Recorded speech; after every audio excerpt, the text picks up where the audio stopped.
À nous bramer, à nous travailler, à nous de nous en capacité. Nous, la jeunesse, nous toutes, nous qui représentons la Réunion, nous qui habitons la Réunion du million d'habitants, la Réunion de 2050. Quand ça nous place dans demain la Réunion, où ça nous a habité, comment nous a bougé, comment nous a mangé, comment nous a produit notre énergie. Alors, le bon défi pour notre pays, alors que ça nous a un schéma pour mettre en place notre demain, aussi pour préserver notre île, préserver la nature et puis tout son écosystème. Et qui ça y occupe ça? À nous-mêmes réunionnais, nous-mêmes de monde ici.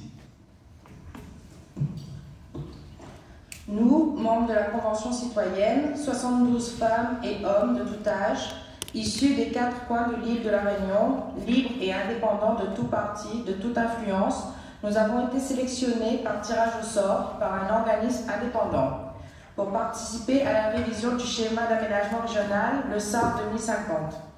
Nous ne sommes ni experts ni spécialistes de l'élaboration du SAR, nous sommes des citoyens et citoyennes et citoyens représentatifs de la mixité et la diversité du territoire réunionnais, qui reconnaissons l'urgence d'adopter des mesures concrètes et ambitieuses pour répondre aux besoins d'aménagement de notre région, tout en apportant la voix et le rêve de chaque Réunionnais, de chaque Réunionnaise à travers cette convention citoyenne.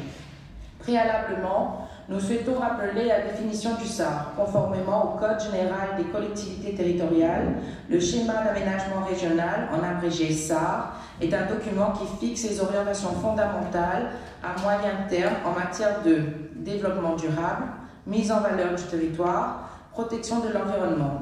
Le premier SAR date de 1995.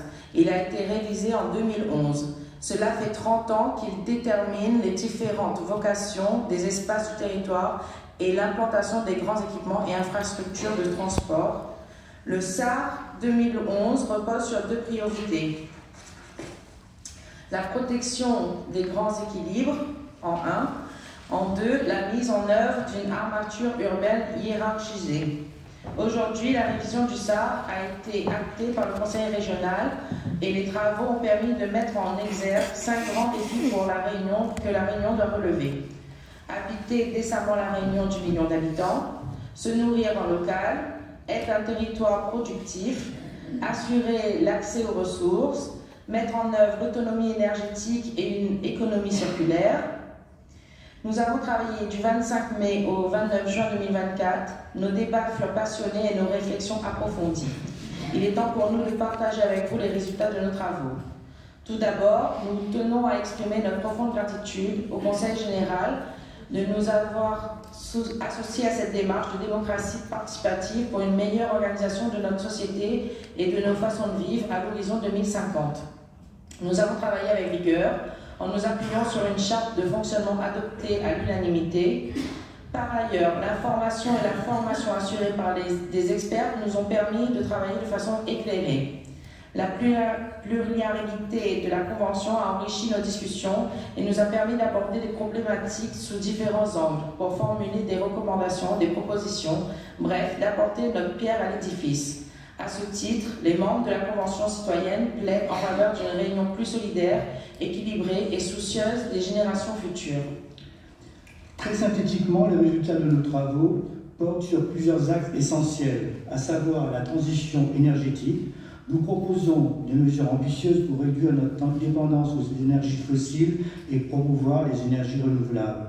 La mobilité durable. Afin de diminuer l'empreinte carbone des transports, nous recommandons le soutien au mode de déplacement de tout.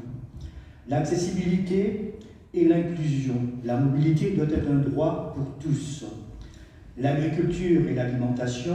Nous avons élaboré des propositions pour préserver les zones agricoles et développer une agriculture basée sur des pratiques agroécologiques.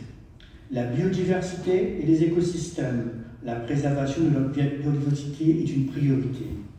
L'écologie. Nous avons mis l'accent sur l'importance de garantir que la transition écologique soit équitable et bénéficie à tous sans laisser personne de côté. Le logement et l'emploi. La construction des habitats futurs dans le respect de l'architecture créole et de notre patrimoine culturel, l'extension des centres-villes vers les mi-temps pour libérer le littoral. l'urbanisation des dents creuses, la mise en place d'infrastructures pour les personnes âgées dans les 24 communes, l'interdiction de toute artificialisation des terres grâce aux réhabilitations des friches commerciales, artisanales ou industrielles, une gestion durable des forêts, la création des ceintures maraîchères autour des pôles, une invitation de la consommation d'énergie dans tous les secteurs, une limitation, pardon, de la consommation d'énergie dans tous les secteurs. La transformation de l'outil de production, notre ambition est de favoriser l'économie circulaire en matière de conception, production, réemploi, recyclage des produits et de gestion des déchets, ainsi que d'accélérer la mise en œuvre de ces mesures en mettant en place des incitations et des sanctions. L'environnement. Nous souhaitons une meilleure application des politiques publiques environnementales et leur évaluation pour les rendre plus efficaces. Les zones d'intérêt économique. Nous souhaitons développer les commerces de proximité dans les zones d'habitation pour réduire les déplacements. L'éducation. Nous voulons promouvoir et apprendre les comportements éco-responsables des plus jeunes âges et tout au long de la vie en faisant de l'éducation, de la formation et de la sensibilisation des leviers d'action responsables.